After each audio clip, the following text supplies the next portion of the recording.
안녕하십니까. 저는 칠순을 목전에 두고 이제야 세상 사는 법을 조금 배워가고 있는 어리석은 노인네입니다. 그래서인지 여러분의 지혜가 잘 녹아있는 이 채널의 사연들에 정이 많이 갑니다. 온갖 역경을 겪고도 현명하게 상황을 헤쳐나가는 여러분들 사연을 들으면서 나도 예전에 이런 일을 이렇게 해결했더라면 얼마나 좋았을까 뒤늦은 후회도 하곤 합니다. 저는 배운 게 없어서 그저 내 자식 잘 되는 것이 내 행복이라고 여기며 뒤돌아보지 않고 바쁘게 살아왔거든요. 그저 그게 전부가 아니라는 걸 예전엔 미처 몰랐습니다. 그 대가를 말년인 지금에 와서야 아주 가혹하게 치르게 되었지요. 그 누구도 아닌 제가 가장 믿고 사랑했던 바로 제 하나뿐인 아들놈에게 말이지요. 부모 복 없는 여자가 남편 복도 없다는 말이 그냥 하는 말이 아닌지 일찍이 조실부모해 여자 힘으로 홀로 거친 세상 헤치고 살아가느라 가진 애를 쓰고 살던 저는 남편도 일찍 여의고 말았습니다. 당시 저는 아들을 해산한 지 얼마 되지 않아 그동안 하고 있던 장사일도 잠시 쉬던 차였고 때문에 생활이 빠듯해져서 남편이 공장 일에 특근까지 하며 밤낮 없이 일에 매진하던 중이었습니다. 그날의 사고도 남편의 특근 중에 일어난 일이었습니다. 잠을 자지 않으려고 때를 부리는 갓난쟁이를 겨우 재워놓고 저도 모르게 잠에 쪽잠에 빠져든 참이었습니다.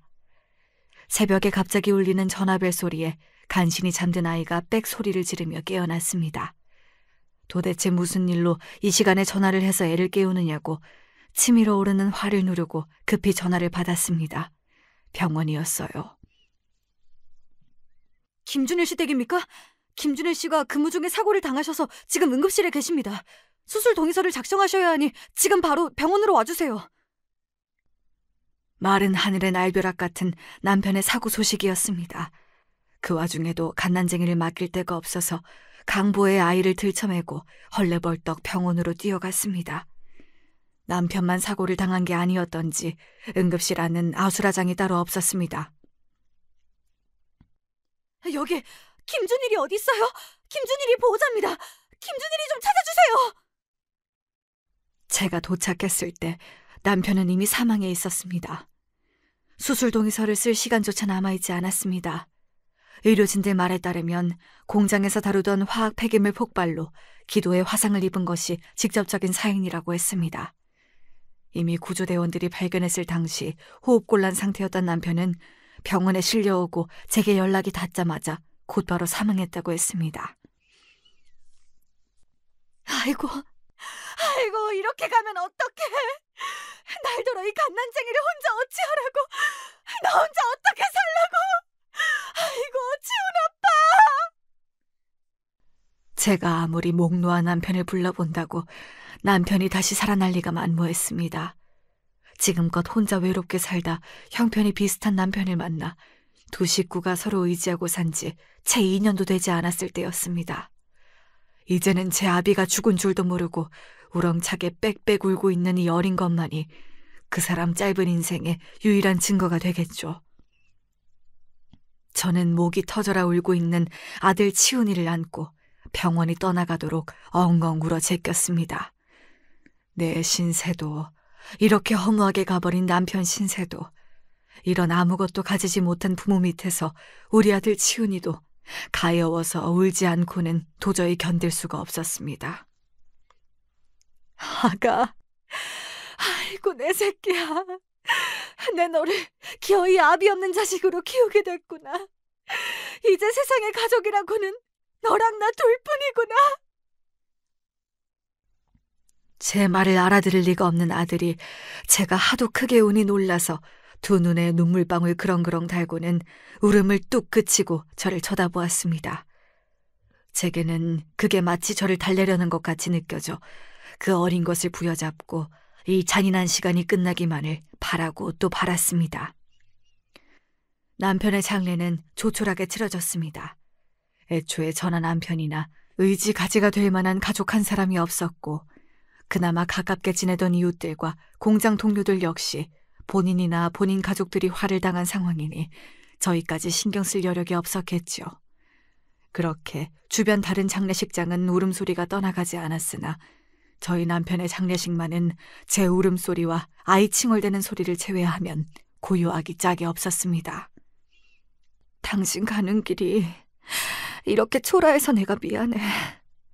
내가 당신한텐 아무것도 해줄 수 없었지만 우리 치훈이만큼은 내가 내 한몸 부서지더라도 번듯하게 키울 테니까 아무 걱정하지 말고 편히 가. 그동안 살면서 있는 고생 없는 고생 다 했으니 가는 길이라도 부디 편하게 가, 여보. 남편의 영정 사진을 보며 남편에게 한 약속은 저 스스로에게 한 약속이기도 했습니다. 믿을 사람이라고는 아무도 없으니 저 어린 것의 운명은 제 두 손에 달려 있었습니다. 남편을 잃어 제 억장이 무너지든 말든 앞으로의 살 길이 막막하든 말든 어떻게든 저 혼자서 이 상황을 헤쳐나가야만 했어요. 남편의 사고로 보상금이 조금 나오긴 했지만 저희 두 모자 생활을 꾸려나가기에는 턱도 없는 돈이었습니다. 게다가 출산 이후로 제가 일을 하지 않는 상황에서 유일하게 경제력이 있던 사람이 한순간에 사라져버린 상황이었습니다. 출산 후 몸을 재회복하기도 전이었으나 당장 제가 돈을 벌지 않으면 저 어린 것이 손가락을 빨아야 할 처지였습니다. 당장의 일자리를 구해 일을 나가야 할 판이었지만 일을 구하기도 쉽지가 않았습니다. 가정을 잃은 집이 저희 집 하나뿐인 게 아니었으니까요. 갑작스레 가장을 잃은 다른 집 여자들도 일자리를 구하려고 눈에 불을 켜고 있었고 본래 일을 하거나 본인 장사를 하던 집들도 수입의 큰 부분을 잃었으니 허리띠를 졸라매는 형국이었습니다. 원래 일을 하던 사람도 빠듯해서 해고를 할 판에 금방 해산한 저를 새 직원으로 써줄 리가 만무했습니다. 원래 아이를 낳기 전까지는 저도 식당 장사를 하던 집에서 손을 거들며 가게에 보탬이 되었으나 예전에 일을 하던 곳으로도 돌아갈 수 없었습니다. 내가 자기 사정이 딱하게 된 걸 뻔히 알면서도 이럴 수밖에 없어서 정말 미안하네. 온 김에 국밥이라도 한 그릇 먹고 가. 예전 사장님의 바깥분도 화상 때문에 길게 병원 신세를 지고 계셨습니다. 다행히 제 남편과 다르게 목숨은 건지셨지만 하반신의 화상을 심하게 입으셔서 더 이상 일을 하시긴 어려울 거라는 의료진 소견을 들었다며 한숨을 쉬시는 예전 사장님께 더는 어려운 부탁을 드릴 수가 없었습니다. 다들 험한 일을 겪었으니 이해해요. 그치만 이제 젖먹이 분유 살 돈도 부족해질 텐데 정말 앞이 깜깜하네요. 제 말을 안타깝게 듣고 계시던 사장님이 갑자기 무슨 생각이 떠오르신 건지 제게 말씀하셨습니다. 그러고 보니 그 공장 사고 난 자리 말이야. 거기 수습한다고 인력이 많이 드나들 거란 말이지. 자기 남편이나 우리 남편이나 거기서 사고를 당했으니 꺼림칙하긴 하지만 그래도 당장 입에 풀칠하는 게 먼저 아니겠어? 그쪽 사람들이 정신이 없어서 나와서 식당에도 못 가는 모양이더라고. 자기 솜씨 좋은 거야 내가 보증하는 거고. 김밥이라도 말아서 점심때라도 그 앞에서 장사를 해보면 어때?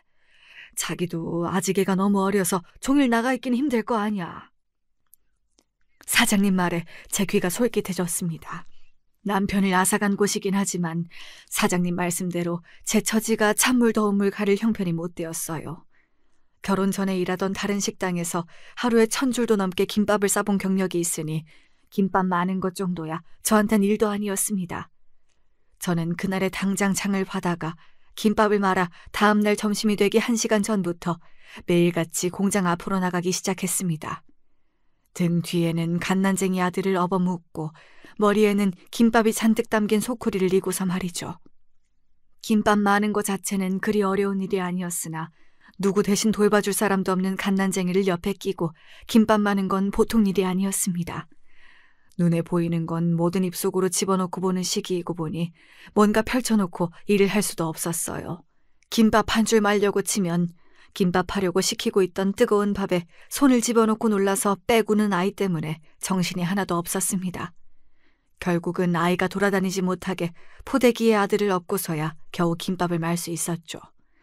선체로 등 뒤에 아들을 업고 김밥을 한참을 말고 있으려니 허리고 어깨고 아프지 않은 곳이 없었으나 선택의 여지가 없었습니다. 그렇게 공장 앞으로 김밥 장사를 나간 첫날은 완전히 허탕을 쳤습니다. 안에 북적북적 사람 말소리가 나는 게 분명 사람이 있는데도 불구하고 누구 하나 공장 바깥으로 나오는 사람이 없더라고요. 점심시간이 거의 1시간이 지나도록 나오는 사람이 없어 폐쇄된 공장 문 근처만 기웃대고 있는데 배달 트럭 한 대가 오더니 공장 안으로 쏙 들어갔습니다. 일이 워낙 바빠서 인근 식당에서 아예 단체로 밥 배달을 시킨 거였습니다. 그 광경을 보고 어찌나 힘이 쭉 빠지던지 하마터면 손에서 김밥 소쿠리를 놓칠 뻔했습니다. 점심시간 근처에 맞춰서 무작정 그 앞에서 서 있을 일이 아니었는데 이런 식의 길바닥 장사는 처음 해본 까닭에 요령이 없어도 너무 없었던 거지요. 결국 그날의 김밥을 근처의 학교 앞에서 하교하고 나오는 아이들에게 터무니없는 가격에 팔아치우면서 씁쓸한 기분을 애써 삼켜야 했습니다. 다음 날부터는 아예 꼭두 새벽에 일어나 김밥을 말고는 공장 앞으로 나갔어요. 아직 해도 뜨지 않아 샛별이 보이는 시각이었어요. 출근한 사람도 없어 고요한 공장 앞을 아이를 들쳐맨 채로 홀로 지키며 오늘은 반드시 승부를 보아야 한다고 다부진 마음을 먹었습니다. 이윽고 하나 둘씩 공장으로 출근하는 사람이 보였습니다. 여기 김밥 하나 드셔보세요. 아니, 이렇게 꼭두 새벽부터 무슨 김밥 장사를 다 나오셨대? 보아하니 잠도 못 주무시고 나오셨겠어. 아닌 밤중에 홍두깨도 아니고 새벽 출근길에 갑자기 튀어나온 김밥에 직원의 눈이 휘둥그레졌습니다. 그럴 만도 한 것이 사람 얼굴도 잘 보이지 않는 시각에 등 뒤에 아이를 들쳐맨 여자가 김밥 시식을 권유하고 있으니 생뚱맞게 느껴지기도 했을 겁니다.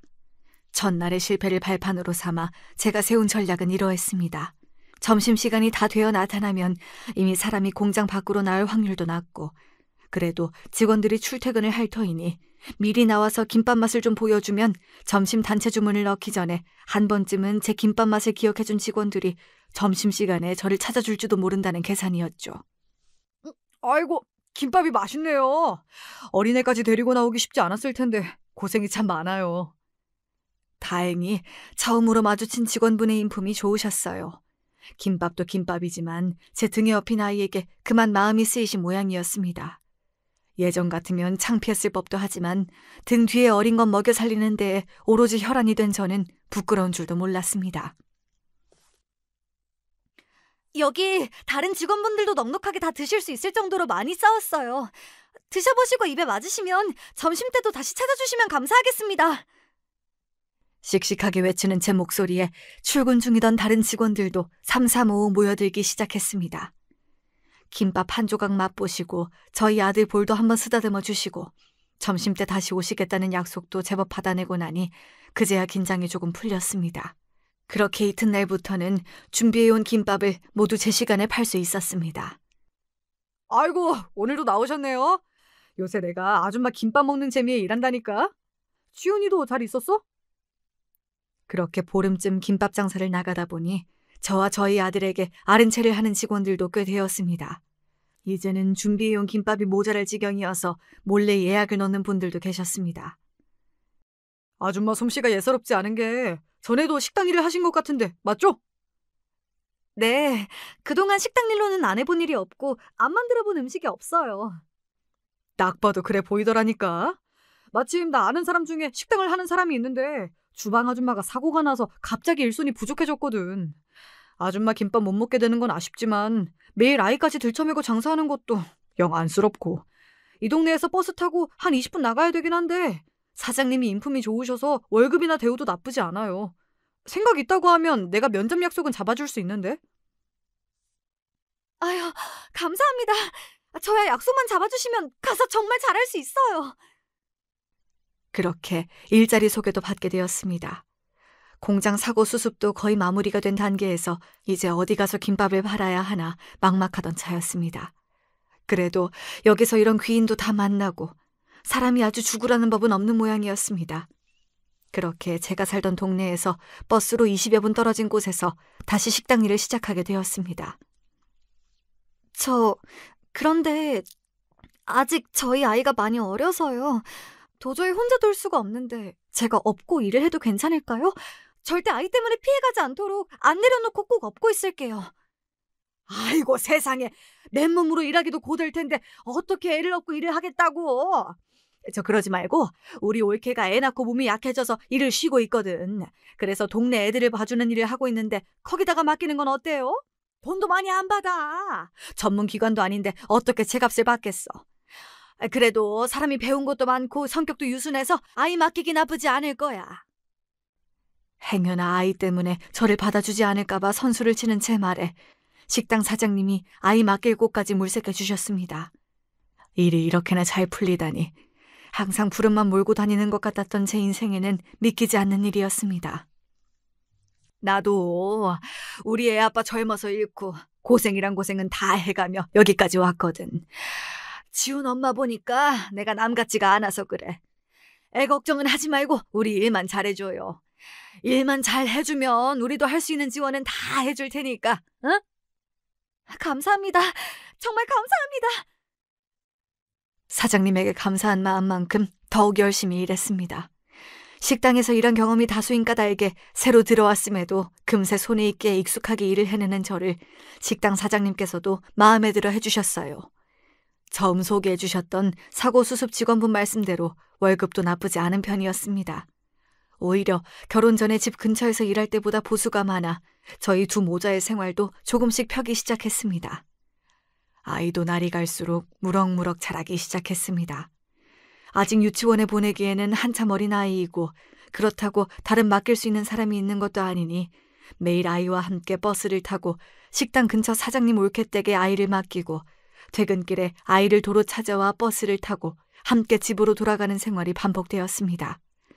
그렇게 매일같이 아이와 식당에 함께 가고 또 사장님 친인척에게 아이를 매일 맡기다 보니 사장님 댁과도 자연스레 가족같이 지내게 되었습니다. 아직 지훈 엄마 나이도 어린데 정말 재혼 생각은 없어?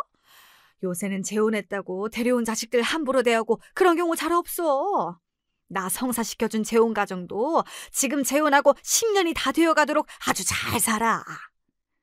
말씀은 고맙지만 그래도 저는 우리 치훈이만 보고 살기로 다짐했어요. 저 정말 재혼 생각 없어요, 사장님.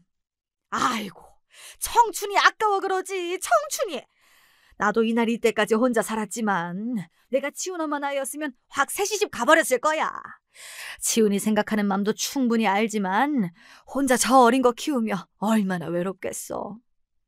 저 정말 괜찮아요. 저는 우리 치훈이만 있으면 돼요. 아닌 게 아니라 그게 정말 저의 진심이었어요.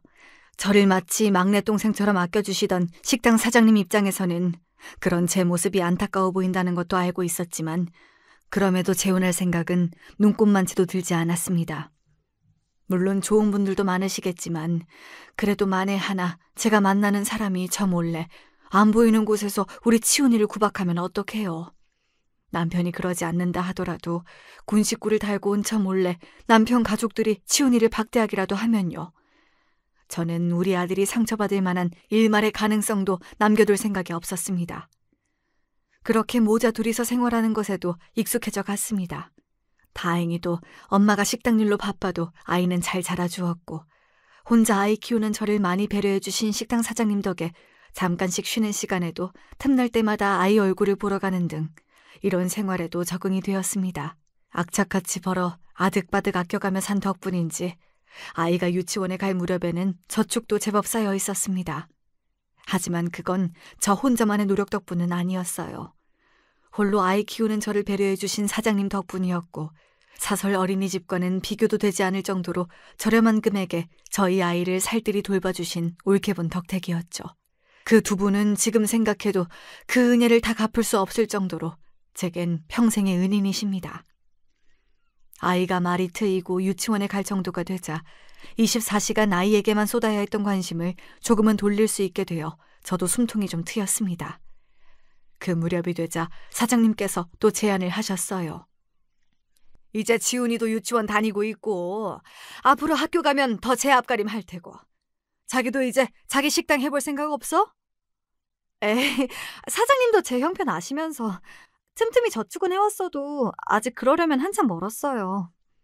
자기 혼자서야 그렇지만 동업을 하면 훨씬 빨리 독립할 수 있지 않겠어?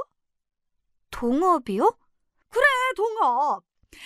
실은 말이야, 내 여동생이 이번에 분식집을 열까 하고 있는데 걔가 음식 솜씨는 좋은데 장사를 해본 적이 없어서 내가 아주 그냥 물가에 애 내놓는 심정이야. 그런데 자기는 음식도 잘하고 장사 경험도 많아서 손님 응대도 걱정 없고 이왕이면 내가 좋아하는 사람 둘이서 장사 시작하면 나도 좋고. 사장님 제안에 솔깃했습니다. 사장님 동생이야 진작 만나뵌 적이 있거든요. 그 집 식구들이 다들 인품이 좋아 마음이 같습니다. 그래도 동업하려면 돈이 꽤 많이 들 텐데 제가 그게 감당이 안 될 것 같아서요. 누가 자기 보고 딱딱 절반 다 내래? 그렇다고 아예 돈이 안 들어가면 지금처럼 직원으로 일하는 거랑 다를 바가 없으니까 자기도 지분을 좀 넣고 당당하게 사장님 행세하라 이거지. 그렇게 저는 생각지도 못하게 사장님 동생과의 동업을 시작으로 생애 처음으로 제 가게의 주인이 되었습니다. 물론 저보다 사장님 동생이 훨씬 자금을 많이 대셨지만 그래도 일부나마 제 가게는 제 가게였지요. 지훈이가 대학 갈 즈음에야 내 가게를 열어볼 수 있지 않을까 막연히 생각만 했던 꿈이 갑작스레 이루어지자 밤에 잠도 잘 오지 않을 정도로 설레었습니다. 살면서 온전한 제 것을 가져본 적이 거의 없었던 저이기에 혹시 지금의 행복을 누군가에게 빼앗기진 않을까 괜한 불안감에 휩싸이기도 했습니다. 가게가 정말로 개업을 하고서야 진짜로 내가 사장님이 되었구나 하는 것을 실감할 수 있었어요. 지훈아, 여기가 엄마 가게야. 엄마 이제 사장님이다? 우와, 진짜? 그럼 나 이제 매일매일 떡볶이 먹을 수 있어? 그럼 엄마가 사장님인데 지훈이 먹고 싶을 때 아무 때나 떡볶이 먹을 수 있지. 제가 더 의기양양해하는 아들 녀석을 보자 그간의 고생이 모조리 씻겨나가는 기분이었습니다. 제 것이 주는 동기부여란 정말 굉장했어요. 아무리 일을 하고 또 해도 지치지 않는 기분이었어요. 아이고 치훈 엄마 그러다 몸살나. 장사 하루 이틀 하고 말 거야? 오늘은 그만하고 치훈이랑 가서 맛있는 거라도 좀 먹어. 항상 저희 가족을 살뜰하게 챙겨주는 동업자와의 관계도 매우 좋았습니다. 제 인생의 가장 빛나는 시절을 꼽자면 그 시절이 아닐까 싶습니다. 눈에 넣어도 아프지 않을 아들은 건강하고 밝게 잘 자라나고 있었고 저는 평생 이룰 수 있을지도 장담할 수 없었던 사장님이라는 꿈을 이루게 되었으니까요. 저도 동업자도 손맛이 나쁘지 않아도 단골 손님들도 금방 붙었습니다. 분식집을 시작한 지 2달도 채 되지 않아 저희 가게는 인근 지역에서 사람이 가장 몰리는 맛집이 되었어요. 아이고 그동안 치훈이 혼자 키운다고 그리 무지개를 먹더니만 이게 다 이렇게 잘 되려고 그랬는가 보다. 애초에 언니 아니었으면 저한테 사장님이 언감생심 꿈이나 꿀 수 있는 일이었나요? 다 언니들 덕분이에요. 제가 항상 감사해요. 아이고 이 사람이 입에 침도 안 바르고 민망하게. 가게 장사 잘 돼, 치훈이 공부 잘해. 이게 다 자기 복인 거지. 제게 은인인 식당 사장님과 동업자의 호칭도 자연스럽게 언니로 바뀌었습니다. 평생 가져본 적이 없는 형제자매지만 실제로 제게 형제자매가 있었으면 꼭 저 2사람 같을 것만 같았어요. 말 그대로 웃을 일이 가득한 나날이었습니다. 언니 말대로 초등학교에 입학한 아들 지훈이는 공부를 제법 잘했습니다. 저도 제 아빠도 제대로 배울 기회가 없어 학교도 많이 다니지 못했는데 공부를 곧잘 해주는 아들이 기특했습니다.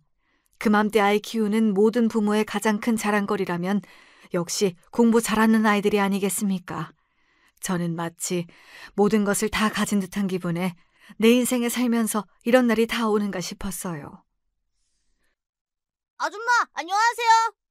그래, 어서 와. 우리 떡볶이 2인분에 튀김이랑 순대랑 어묵도. 그래, 많이 줄 테니까 어서 가서 앉아.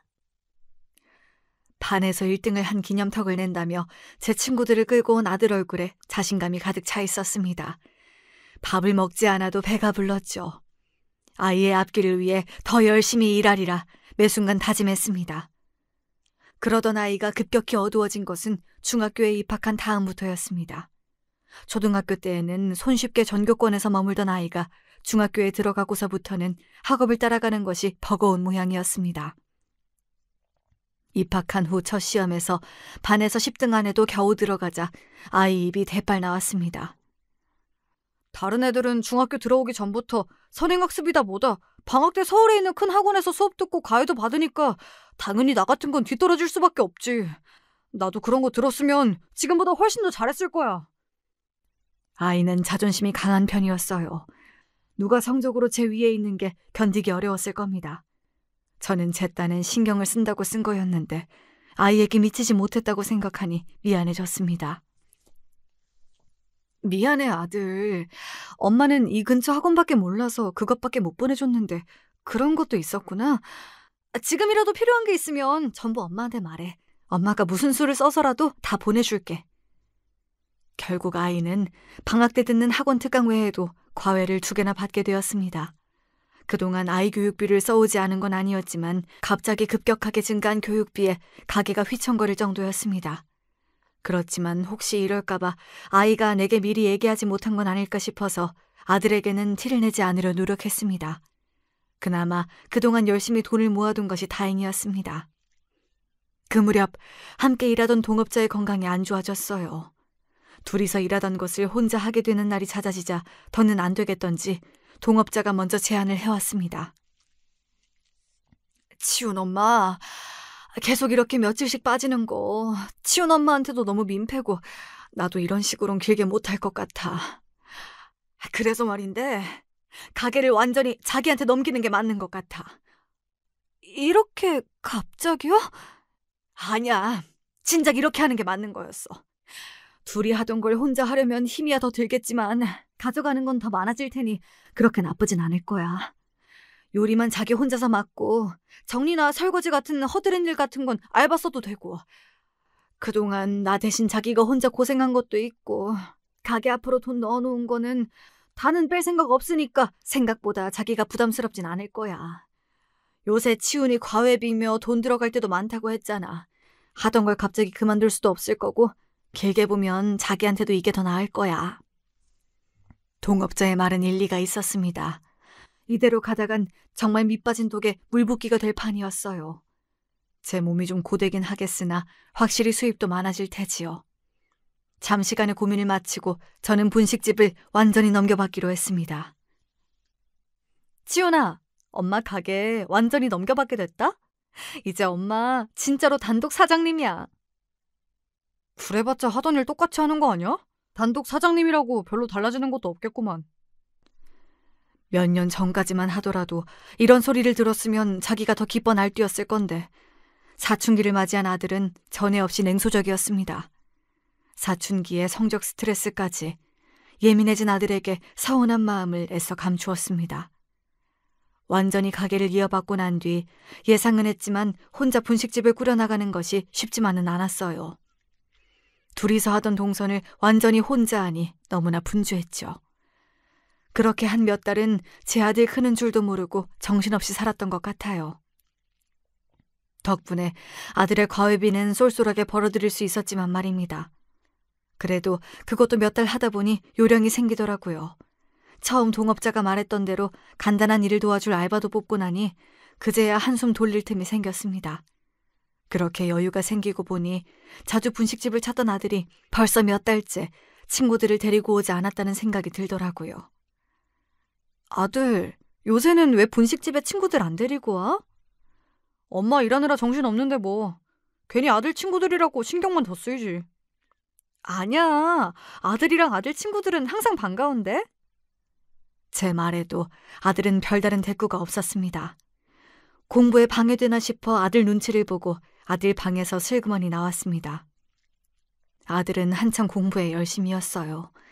다른 집 아이들은 공부하라고 부모가 사정을 해도 말을 안 듣는다고 하는데 제 아이는 제가 알아서 공부하는 것도 모자라서 욕심을 부리니 고마운 일이라고 그땐 그렇게 생각했습니다.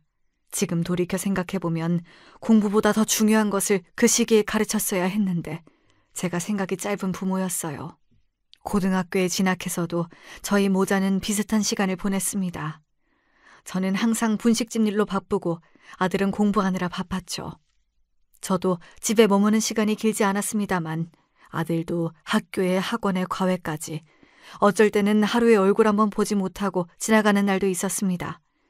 참고서 살 돈이 필요하다고 식탁에 쪽지만 덩그러니 남겨져 있을 때는 왠지 모르게 마음이 휑했던 것도 같습니다.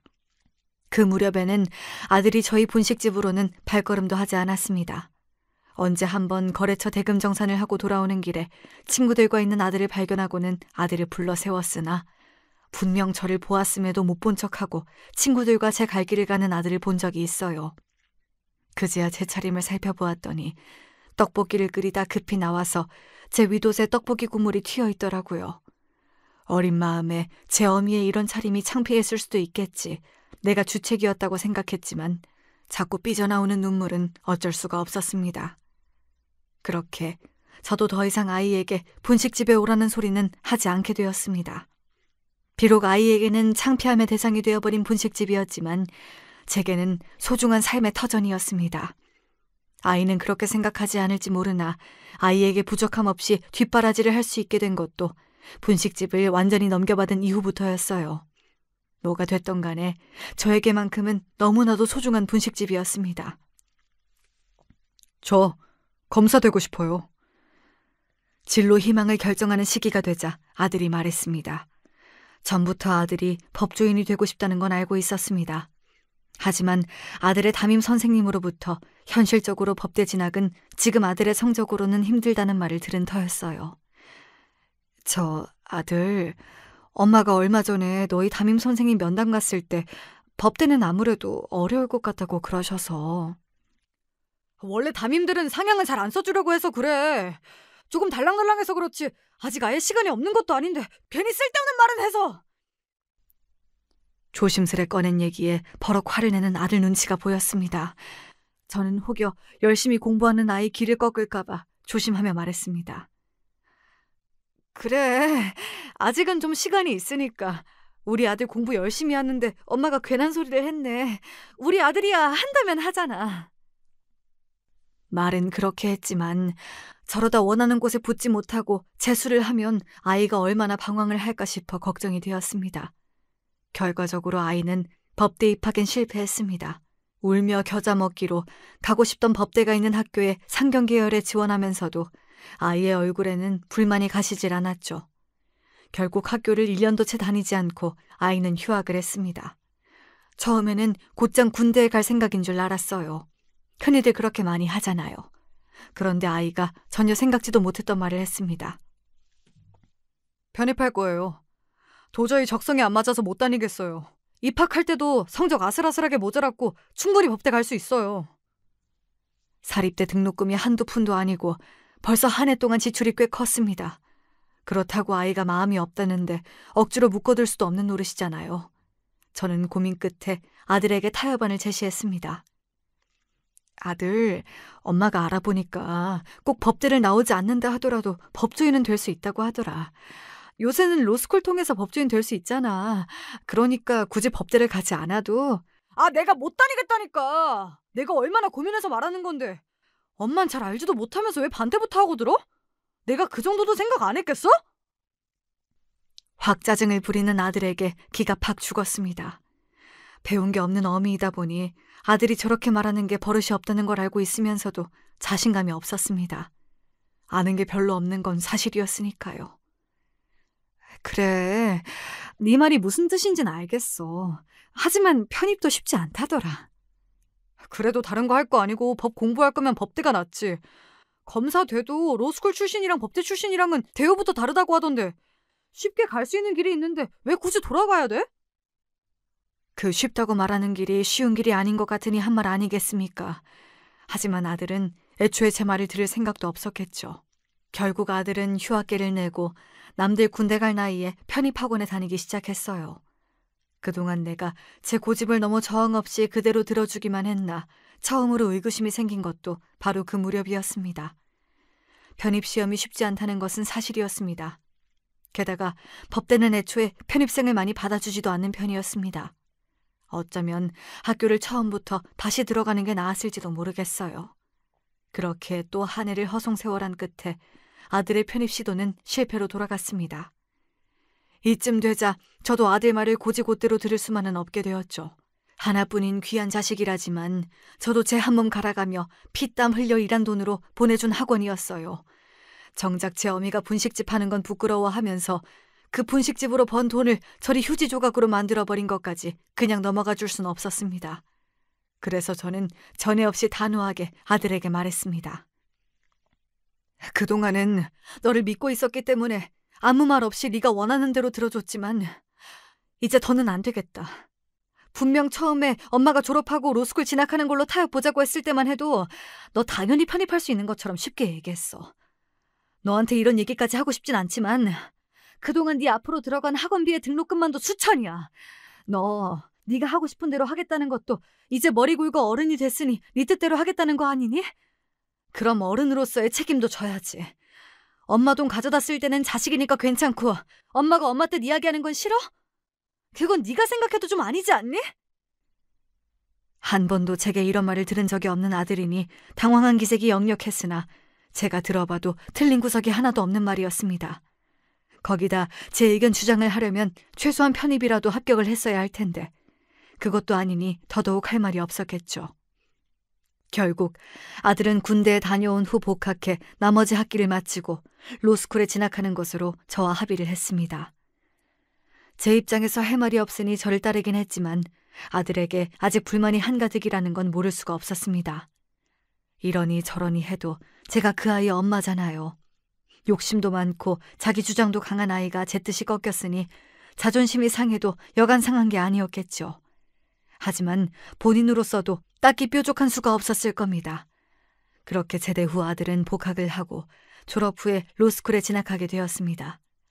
로스쿨 2년 과정이 끝나면 법조인으로서의 자격시험을 치를 수 있으니 이번에야말로 별탈 없이 아들이 뜻을 이룰 수 있기만을 바라고 또 바랐습니다. 로스쿨에 진학한 이후 아들 얼굴 보기는 더 힘들어졌어요. 어찌됐든 본인이 그토록 하고 싶어 하던 공부를 시작했으니 밤늦게까지 공부하는 것에 별다른 생각은 없었습니다. 그 와중에 로스쿨에서 만난 여학생과 연애를 시작했다는 걸 눈치챘지만 아들에게 티를 내진 않았습니다. 그저 그때까지 그랬듯이 분식집에서 열심히 떡볶이 만들어 팔며 정직하게 번 돈으로 아들 뒷바라지에 여념이 없었죠. 드디어 로스쿨 과정을 수료하고 아들이 처음으로 변호사 시험에 응시했지만 그만 불합격하고 말았습니다. 아들의 꿈은 애초에 변호사가 아니라 검사였어요. 제가 알기로 검사 임용이 되려면 필수로 변호사 시험에 응시해야 하는 걸로 알고 있어요. 그런데 아들은 검사 임용을 위해 필수적으로 통과해야 할 변호사 시험에서조차 떨어진 겁니다. 속으로는 그간 아들 뒷바라지를 하기 위해 했던 고생을 생각하지 않을 수가 없어 속이 쓰렸으나 저보다도 더 속이 쓰릴 아들을 생각해 내색하지 않았습니다. 변호사 시험에 떨어지고 한동안 아들은 말 그대로 술독에 빠져 살았거든요. 일부러 들은 건 아니지만 우연히 방에서 아들이 여자친구와 통화하는 걸 듣고 아들 여자친구는 이번에 변호사 시험에 합격했다는 사실을 알게 되었습니다. 자존심이 강한 녀석이니 여자친구의 합격 소식이 더욱 뼈아프게 느껴졌을 겁니다. 아들, 변호사도 참 좋은 직업 아니니? 애초에 검사는 그렇게 많이 뽑지도 않고. 무슨 말씀이세요? 애초에 저는 검사 되고 싶어서 로스쿨 들어온 건데. 붙을 수만 있다면야 제가 무슨 이유로 반대를 하겠습니까? 하지만 아들의 고집을 아는 저로서는 걱정이 되지 않을 수가 없었죠. 당장 변호사 시험에 붙을지도 모르는데 검사가 웬 말이에요. 저러다 아들이 장수생이 되는 건 시간 문제였습니다. 제 염려에도 고집을 꺾지 않던 아들은 결국 2번 더 변호사 시험에서 떨어지고 나서야 변호사가 되는 것으로 목표를 하향 조정했습니다. 그나마도 붙을 수 있을지는 미지수였지만요. 이제 아들의 나이도 적지 않았어요. 이번에도 떨어지면 대체 저 아이를 어찌해야 하나 속이 시꺼멓게 타들어갈 무렵 간신히 아들이 변호사 시험에 합격했습니다. 아들, 정말 고생 많았어. 우리 아들이 이제 정말 법조인이구나. 간신히 합격이라도 합격은 합격이니까요. 기뻐하는 제 모습에도 아들 얼굴이 그리 밝지만은 않았습니다. 아들, 오늘같이 좋은 날에 표정이 왜 그래? 무슨 안 좋은 일이라도 있어? 합격은 했는데 사실 제 성적이 그렇게 좋은 편은 아니라 벌써 로펌에서 스카우트 받을 만한 애들은 다 받았는데 아무래도 이번에 로펌에는 못 들어갈 것 같아요.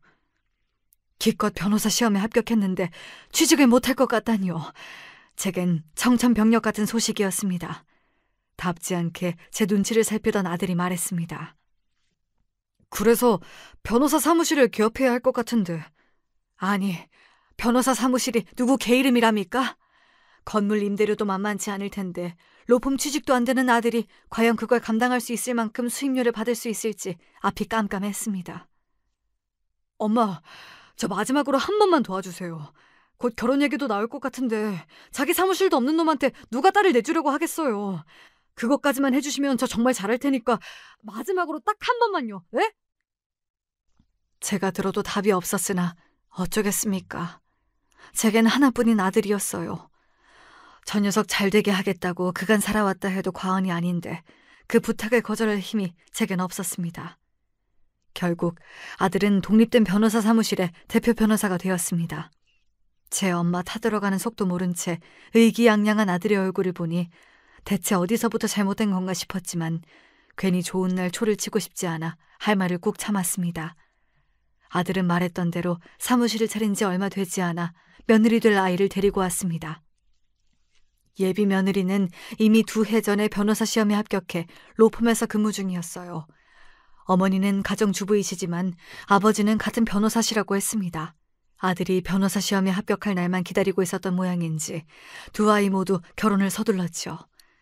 아들 성화에 급하게 잠긴 상견례에서 처음 뵌 사돈내외는 두 분 다 많이 배운 티가 나는 교양 있는 분들이셨습니다. 안사돈께서 일찍이 홀로 되시고 혼자 치훈이를 키우시느라 고생이 많으셨다 들었습니다. 지금은 요식업에 종사하고 계신다지요? 말의 뉘앙스가 아들에게 제가 분식집을 하고 있다는 말을 미처 못 들으신 모양이었습니다. 아들 녀석이 제 옆에 앉아 식은땀을 흘리고 있더군요. 저는 제가 분식집을 한다는 게 추호도 부끄럽지 않습니다만 옆에 녀석은 전혀 그렇게 생각하질 않으니 사돈 앞에서 할 말이 없어지더군요. 마치 제가 사돈을 속이는 것만 같았습니다. 이런 찜찜한 기분으로 아들 결혼을 진행시켜도 되는가 싶은 제 속마음과는 다르게 결혼은 빠르게 진행되었습니다. 신혼집은 며느리 쪽에서 반, 아들 쪽에서 반을 해가기로 했지만 아직까지 아들에게 벌이가 없으니 결국 또 제 돈이 들어갈 수밖에 없었죠. 이러니 저러니 속썩을 일은 많았다지만 아들과 결혼했으니 며느리도 이제는 제 자식이었습니다. 있는 집안에 잘 배운 아이이니 아주 어렵지 않다고 하면 거짓말이었겠으나 그래도 정말로 며느리와 잘 지내고 싶었습니다. 하지만 요즘 젊은 여자들이 시댁과 가깝게 지내는 걸 좋아하지 않는 거야 배운 것 없는 저도 잘 알고 있었기에 며느리 귀찮게 하는 일이 없도록 제 나름대로는 신경을 썼습니다. 그러다 결혼하고 처음으로 맞이하는 며느리의 첫 생일을 일주일 앞두고 고민 끝에 며느리에게 전화를 한 통 걸었습니다. 예, 내가 아들 편에 반찬을 좀 해서 보낼까 하는데 내가 아직 너 좋아하는 반찬은 얘기를 전해들은 적이 없어서 뭐 먹고 싶은 거 있으면 나한테 얘기를 좀 해줄래? 제 딴은 호의였는데 며느리 입장에선 불편했던 모양입니다. 며느리 반응이 별로 반갑게 느껴지지 않았어요. 어머님, 저나 그 사람이나 일하느라 바쁘고 집에서 밥 먹을 때 거의 없어요. 그냥 치훈 씨 좋아하는 반찬 있으면 그 사람 반찬이나 해서 치훈 씨 편에 들려주세요. 통화를 마치고 나니 그러지 않으려 해도 서운한 마음이 불쑥 치고 올라오더라고요. 제가 저보고 반찬 가지러 오라고 한 것도 아닌데 불어 선을 긋는 것 같아 괜한 호의를 보인 건가 싶었습니다. 그때 아들에게서 전화가 왔습니다. 엄마, 그 사람한테 반찬 가지러 오라고 그러셨어요? 아들 말투에 가시가 돋쳐 있었습니다. 며느리랑 전화를 끊은 지 10분도 채 지나지 않았을 때였어요. 너 지금 그것 때문에 득달같이 전화 건 거니? 그래, 내가 며느리 생일이라고 좋아하는 반찬 좀 해주마 했다. 그게 이렇게 난리를 칠 일이야? 엄마 진짜 왜 그래? 나 창피하게 하려고 작정을 했어? 누구 밥 먹어 죽은 귀신이 붙은 것도 아닌데 왜 쓸데없는 걸로 전화를 해? 며느리라고 시집살이라도 시킬 요량이야? 왜 괜한 사람을 괴롭혀?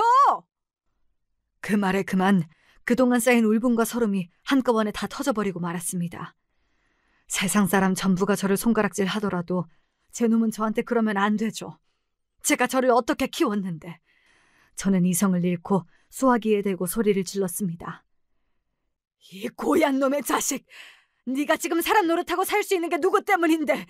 내가 그간 네 놈이 나를 부끄러운 어미 취급하는 것까지는 참았다만 나도 아들 하나 버린 셈 칠 테니 너도 내 자식으로 뻔뻔하게 누렸던 것들 다 내려놓아라. 그 말을 끝으로 전화를 끊고는 당장에 아들 사무실이 위치한 건물 주인에게 전화를 걸었습니다. 사장님, 저 2층에 변호사 사무실 세든 사람입니다. 저 사무실 빼야겠습니다. 이렇게 갑자기요? 갑작스럽게 말씀드려 죄송합니다. 위약금이 필요하시다면 지불하겠으니 최대한 빨리 부탁드리겠습니다. 제 갑작스러운 말에 건물주가 당황한 것 같았으나 대강의 사정을 간략하게 설명했더니 다행히 저를 이해해 주시더군요.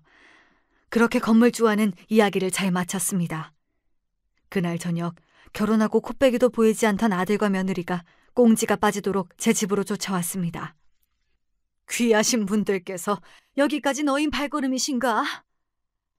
저들을 한껏 비꼬는 제 냉소적인 말투에 아들 내외가 흠칫하더군요.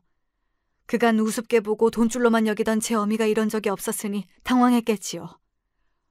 어머니, 아무리 화가 나도 그렇지 어떻게 갑자기 사무실을 빼실 수가 있어요? 내 돈 내가 알아서 하겠다는데 내 아들도 아닌 분이 무슨 불만이 이리 많으십니까? 어머니, 기분 많이 상하셨죠? 제가 너무 생각이 없었어요. 부디 노여움 푸세요.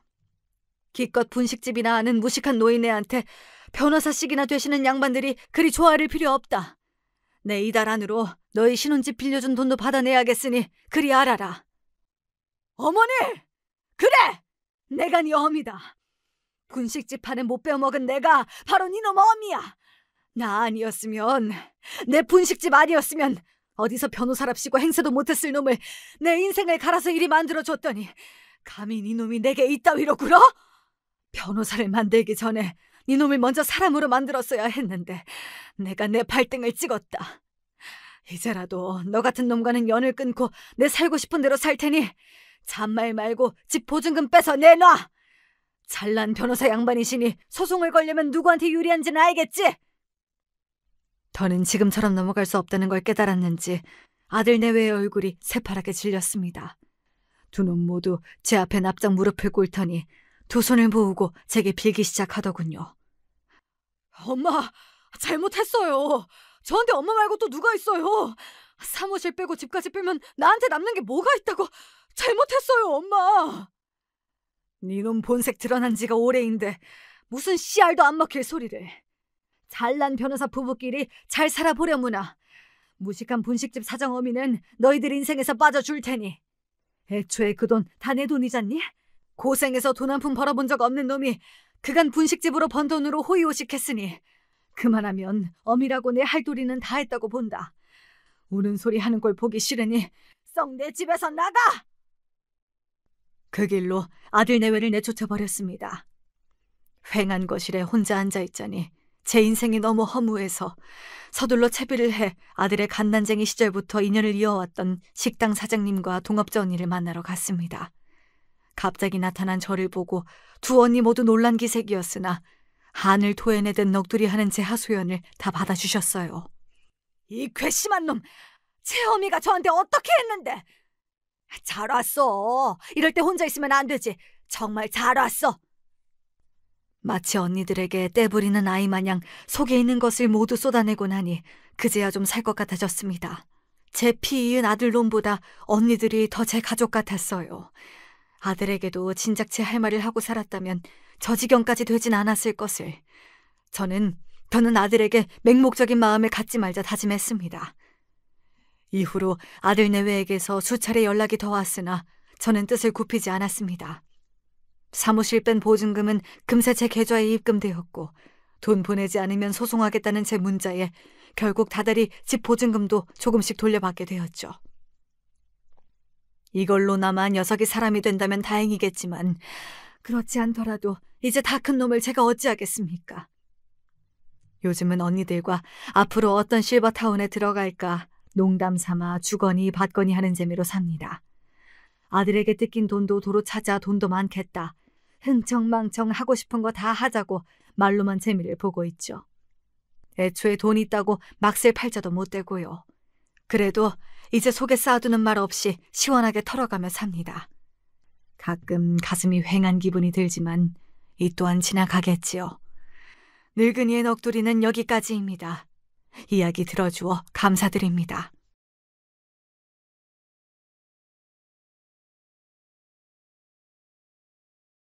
안녕하세요. 여러분 중에서도 혹시 지금 현재 살고 계신 모습과 옛날 과거가 영 딴판인 분들이 계실까요? 흔히들 젊은 만큼 값어치가 뛰어난 것은 이 세상에 없다고 하던데 젊으셨을 적에 너무 많은 고생을 하시고 힘드셨던 분들은 아마 누가 과거로 돌려주겠다 하면 기뻐하는 게 아니라 질색팔색을 하실지도 모르겠어요. 저도 조금은 그렇거든요. 때로는 자기 안에 있는 이야기를 꺼내놓는 것만으로도 사람은 크게 위안을 얻곤 한답니다. 저도 그런 심정으로 제가 살아온 이야기를 오늘 이 자리에서 사연으로 적어보네요. 도시에서만 살아온 게 수십 년의 세월이지만 원래 저의 고향은 고즈넉한 시골 마을에 지나지 않았습니다. 사람 사는 냄새가 물씬 나는 시골 마을이었는데 애석하게도 너나 할 것 없이 형편들이 안 좋았어요. 제 친정집도 그랬습니다. 저는 오남매 중에 둘째였고 위로는 친정 오빠가 집안의 장남으로 있었고 아래로는 허구한 날 네가 더 배고프냐 내가 더 배고프냐를 두고 말다툼이나 벌이는 친정 여동생들이 셋 있었지요. 친할아버지를 모시고 살았습니다. 할머니께선 제가 6살 무렵에 돌아가셨고요. 부모님께선 가난 속에서 자식들을 키우시기 위해 돈을 버시느라 여념이 없으셨으므로 집안일에 신경을 쓰실 수가 없었죠. 친정 부모님께선 동이 트기 전에 새벽부터 일을 나가셨다가 해가 떨어지고 나서도 한참이 지난 때가 되어서야 귀가를 하시곤 했습니다. 지금은 초등학교 다니는 아이들을 보면 순전히 아기 같아 보이는데요. 저는 그 나이 때에 이미 온갖 일을 다 했었습니다. 온 식구들의 밥을 차리기 위해선 깜깜한 새벽에 일어나야 했죠. 지금처럼 손가락 한번 까딱하면 불이 켜지는 가스레인지가 웬 말인가요? 연탄조차 없던 시골 동네였습니다. 아, 제발 불 좀 붙어라. 이러다가 밥 짓는 게 늦으면 학교에도 지각을 하고 말 텐데, 이번에 또 늦으면 대체 뭐라고 변명을 해야 할까? 제 마음처럼 불 하나 붙이기도 쉽지 않은 시절이었던 것 같아요. 매번 불을 붙일 때마다 전 간절하게 기도를 하며 돌아가신 친할머니께 빌기도 하며 그렇게 안달이었습니다. 옛날 이때를 살아보신 분들, 특히나 저처럼 요령이 부족하셨던 분들은 아마 다 아실 겁니다. 불은 잘 안 붙는데 왜 그렇게 쓸데없이 연기는 잘 나던지요. 매운 연기에 괜히 눈물 콧물만 아깝게 흘려대며 대관절 불은 언제 붙을 것인지를 안타깝게 기다려야 했어요. 가스렌지를 넘어서 인덕션인지 하는 아주 좋은 최신식 기술이 나와서 이제는 불꽃을 보지 않아도 음식을 할 수 있다는 게 지금 세상이 신기할 따름이에요. 그런가 하면 요새는 빨래를 집에서 세탁만 할 게 아니라 즉시 건조까지 다 하는 세상이 되었죠. 건조기란 것이 아주 그냥 신통방통하더군요. 진작부터 미국인들은 이걸 사용해 왔다고 하는데 왜 우리나라는 뒤늦게 들어왔는지 모를 일이에요. 넣기만 하면 빨래가 싹 마르니 잘못 말렸답시고 옷감에 냄새가 날 일도 없어서 이게 아주 요물입니다. 냇가에서 손빨래 해보신 분들 혹시 계실까요? 오남매와 친정 부모님, 친할아버지의 것까지 총 8식구의 빨래는 모두 냇가에서 이루어졌습니다. 셋째를 데리고 이른 아침부터 고무대야에 빨랫감을 가득 담은 채로 냇가에 가서 온몸에 힘을 실어서 빨래를 마치고 나면 뜨끈하게 햇볕을 받는 자리에다가 그걸 다 널어놓았어요. 그러면 제법 잘 말랐답니다. 하지만 겨울에는 이게 통할 리가 없었죠. 저는 그래서 겨울이 싫었어요. 친할머니께서 명을 달리하신 겨울이 돌아오면 살을 찢는 것 같은 차가운 바람이 무섭게 불어댔고 빨래를 해야 하는 물은 얼음장이었습니다. 겨울에 빨래를 다 하고 나면 손이 시뻘겋게 변하기 일쑤였죠. 지금 생각하면 손이 얼지 않았던 것이 용할 따름입니다. 그래서 겨울엔 빨랫감으로 쌓여가는 옷들이 얼마나 얄미웠던지 몰라요. 지긋지긋하다 못해서 치가 떨렸죠. 그럼에도 특별히 군소리 한 번 안 했던 것이 당시에 제가 어떤 아이였던지를 증명하는 것이라고 생각합니다. 저는 저에게 주어진 책임감이란 걸 잘 알고 있었던 듯 싶어요. 내가 애써서 불을 피우지 않으면 우리 집의 굴뚝엔 밥 짓는 연기가 피어오르지 않는 거야. 내가 해야만 해. 친척 동생들에게 도시락을 싸주는 것도 저의 몫이었죠. 어릴 땐 제 동생들이 천혜의 철부지들로만 보였었는데 지금 회상을 해보니까 제가 어설픈 솜씨로 별것 아닌 반찬 도시락을 싸준 걸 두고 한 번도 불평, 불만을 안 한 녀석들이었네요. 형편이 어려워서 군것질거리 하나 제대로 그 입에 넣을 수 없었건만 그런 것도 투정 부리지 않았고요. 다른 친구들이 부럽단 소리 역시 한 번도 한 적 없었으니 동생들을 재평가해야 될 것 같네요. 이제 보니 언니가 힘들까 봐 투정 부리고 싶은 걸 꾹꾹 눌러 참을 줄 아는 대견한 동생들이었죠. 당시엔 그저 매일매일이 힘들다는 생각이 앞서 있었습니다. 친할머니께서 돌아가시지 않았다면 어땠을까 하는 서글픈 가정도 자주 했었고요. 저보다 그런 가정을 자주 해보셨을 친할아버지께선 제가 중학교를 다니고 있을 때 심장마비로 돌아가셨습니다. 부모님께선 가슴을 치며 우셨고 전 손자가 최고이고 손녀들은 머릿수만 많지 쓸모없다고 하셨으면서도 은근히 저를 잘 봐주시고 제가 집안일을 도맡아 하는 것을 알아주시고 또 마지막으로 제가 중학교 다닐 수 있도록 부모님께 장남 따라서 장녀도 어느 정도 공부는 해야지 이렇게 말씀을 해주셨던 할아버지의 감사함에 눈물을 흘렸습니다. 덕분에 제가 중학교를 나올 수 있었어요. 할아버지께서 안 계셨다면 어림도 없었을 일입니다. 친정 부모님의 눈치를 보면서도 욕심을 내어 중학교에 갔던 것은 나중에 멋진 사회인이 되고 싶단 꿈이 있었기 때문이에요. 서울에서 살다가 온 이웃집의 언니, 오빠가 들려준 도시 생활 이야기는 제 가슴을 뜨겁게 만들었죠. 도시에는 수많은 기회가 잠들어 있는 게 분명했습니다. 지금 내 생활을 보자면 서울에서 성공하여 사는 것은 말도 안 되는 일이겠지만 꿈은 꾸라고 있는 거잖아. 나도 멋지게 살아보고 싶어. 열심히 공부를 하면 그 꿈에 조금은 더 가까워질 수 있겠지. 그래서 학업을 계속 이어가고 싶었습니다. 하지만 온 가족이 굶어 죽는 상황이 오지 않는 이상 끊임없이 지원을 받고 살 거대한 벽을 전 넘을 수가 없었어요. 그 벽의 이름은 친정오빠였고 또한 집안의 장남이었습니다. 장녀는 장남을 이길 수가 없더라고요. 저는 중학교를 다니면서도 온갖 집안일을 도맡아 했고 동생들을 가르치며 솔선수범하는 언니였는데 그런 저의 노고를 부모님께선 알아주지 않으셨습니다. 그래봤자 네가 대학교 갈 수 있는 것도 아닌데 뭘 그렇게 학교를 아쉬워해. 중학교까지 다닌 것도 감지덕지하고 졸업하자마자 돈 벌러 떠나라. 엄만 왜 제가 대학교를 갈 수 없다고 단정 지으세요? 그걸 네가 몰라 물어? 진짜로 몰라서 지금 물어보는 거야? 말썽 한번 부리지 않고 커온 넌 이 엄마의 자랑이었는데 이젠 실망을 안겨주려고 하는구나. 아니에요. 몰라서 그런 거 아니에요. 다 알아요. 제가 대학까지 가는 건 무리겠죠. 죄송해요. 그냥 해본 소리였어요. 그래야지. 엄마 힘들게 하지 마. 부탁할게. 네가 아니더라도 엄마는 이미 너무 힘이 들고 피곤해. 하루 종일 밖에 나가서 어렵게 돈 벌어오는데 자식 새끼가 속을 썩이면 부모 마음은 썩어 문드러지는 거야. 네, 죄송해요. 근데 엄마 중학교 졸업하면 돈 벌러 떠나라고요? 떠나요? 제가요?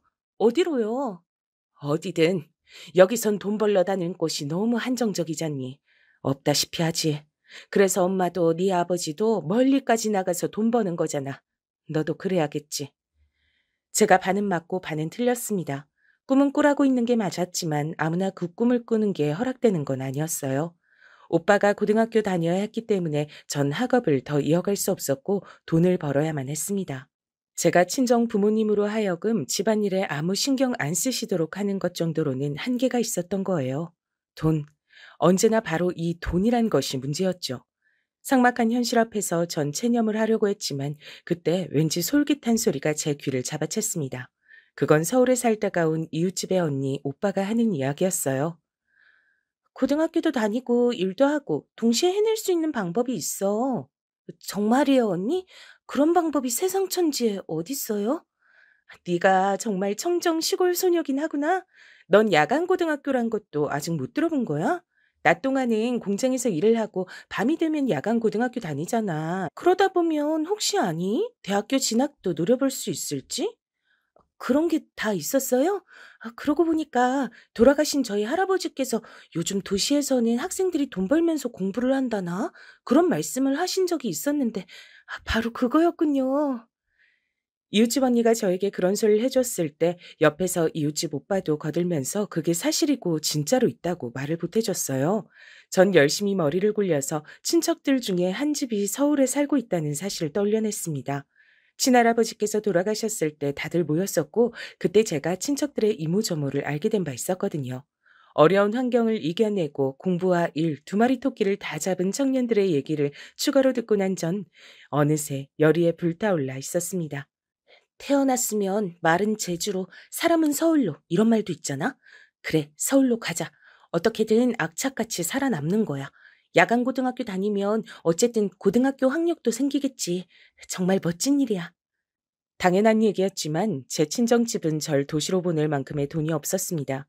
그래서 제가 서울을 입에 올렸을 때 부모님께선 도대체 누가 저한테 이런 헛바람을 넣은 거냐며 눈에 불을 켜셨어요. 친정오빠가 크게 가세를 했습니다. 저건 말도 안 되는 소리예요. 서울이라니. 저도 태어나서 딱 한 번밖에 못 가본 곳인데 절 제치고 서울 생활을 한다고요? 어림도 없죠. 그리고 제가 집을 영영 떠나버리면 집안일은 누가 하고요? 그때는 몰랐으나 지금 생각을 해보면 오빠는 제가 당돌하게 타지 생활, 그것도 서울을 거론하니까 질투심을 느꼈던 것 같아요. 본인은 그럴 생각조차 못 해봤으니까요. 친정 오빤 제가 인근 지역의 공장을 다녀야 한다고 주장했습니다. 친정 부모님께서도 맞다 동의를 표하셨고요. 제가 위기에 봉착해 있던 바로 그때 친정 동생들이 들고 일어났습니다. 아니요. 언니는 서울로 가야 해요. 집안일은 저희가 번갈아서 하면 돼요. 언니가 이미 한참 전부터 혼자 도맡아 온 집안일인데 저희라고 못할 거 없어요. 그리고 이미 저희가 많이 언니를 도우면서 같이 하고 있었고요. 그러니까 집안일은 문제 없어요. 어차피 여기서 뾰족한 수가 없다면 언니를 서울로 보내는 게 어째서 나쁜 선택이에요. 동생들이 한 목소리를 낸 거예요. 친정 부모님께서 깜짝 놀라셨고 오빠 역시 마찬가지였습니다. 저는 제 동생들이 기특해서 빙그레 미소를 짓고 말았네요. 반박할 거리를 찾지 못하신 부모님께선 침묵을 지키셨고 이튿날 서울의 친척집에 연락을 하셨습니다. 거기서 저를 받아줄 수 있는지 그걸 여쭤보려 하신 거죠. 천만다행히도 친척집에서 얼마간은 저를 맡아줄 수 있다고 답변을 해왔습니다. 사유가 놀라웠어요. 다른 애였다면 거절했겠지만 저라서 받아주기로 했단 것이었는데요. 돌아가신 친할아버지께서 제 칭찬을 몇 번 하신 것을 들은 바 있었기에 좋은 인상을 가지고 있다고 그러셨어요. 할아버지가 친척분들께 내 칭찬을 하셨다고? 난 전혀 몰랐어. 오빠를 훨씬 더 좋아하시는 줄로만 알았는데 꼭 그런 것도 아니었구나. 할아버지, 감사해요. 설마 일이 이렇게 흘러갈지 모르셨던 것인지 친정 부모님께선 몹시도 떨떠름한 기색이었고요. 하지만 이렇게 된 이상 저를 안 보내실 수는 없었죠. 그렇게 저는 중학교를 졸업하자마자 동네 친구들의 부러움과 선망의 눈길을 받으며 서울로 떠났습니다. 그때 저는 상상하지도 못한 방향으로 제 인생이 흘러갈 줄 모르고 있었던 겁니다. 몇 벌의 옷가지 정도만 든 게 다였던 짐가방 하나. 그것을 들고 서울의 먼 친척집에 당도한 저는 얼마 후에 야간 고등학교를 다닐 수 없다는 청천벽력 같은 소식을 받게 됐습니다. 인원이 무한정으로 되어 있던 것이 아니었어요. 정원이 차면 그것으로 끝이었단 사실을 저는 물론이고 친척들 또한 간과했던 것이죠. 가는 곳마다 저는 더 이상은 인원을 받을 수가 없다는 통보를 받았죠. 너무나도 실망스러웠고 막막했어요. 앞으로 어쩌면 좋겠단 말인가요. 저는 시골 동네에서만 살다가 상경한 소녀였고 무작정 아무 일이나 찾아 나설 수 있는 군번이 못 됐습니다.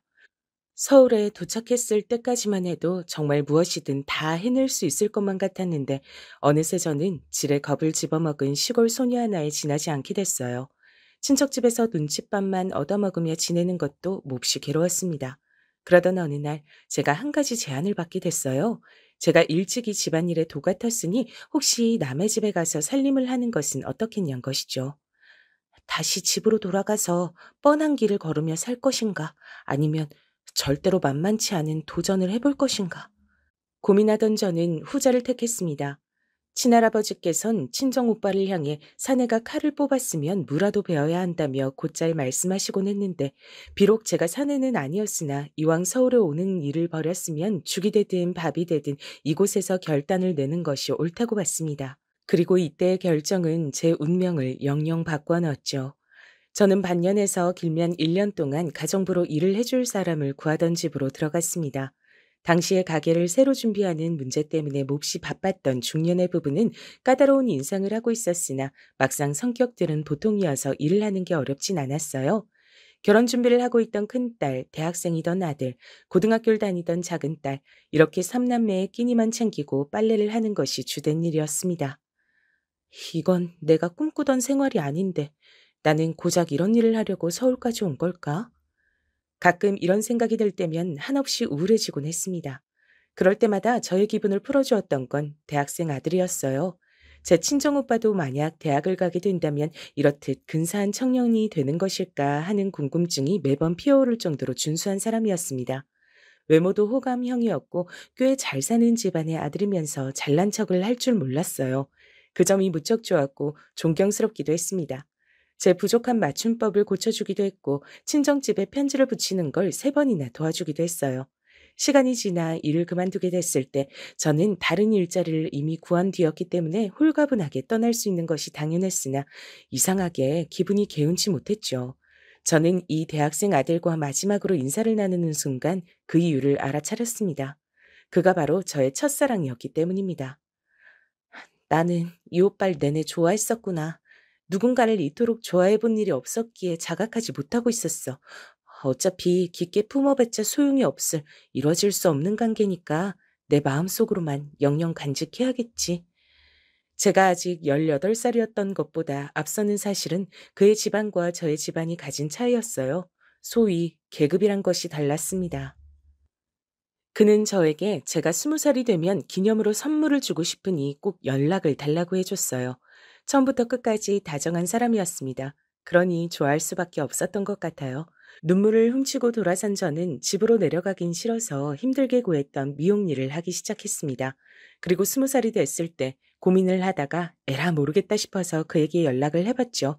마음은 떨렸으나 그걸로 인해 무슨 일이 벌어지리라고는 생각도 못했습니다.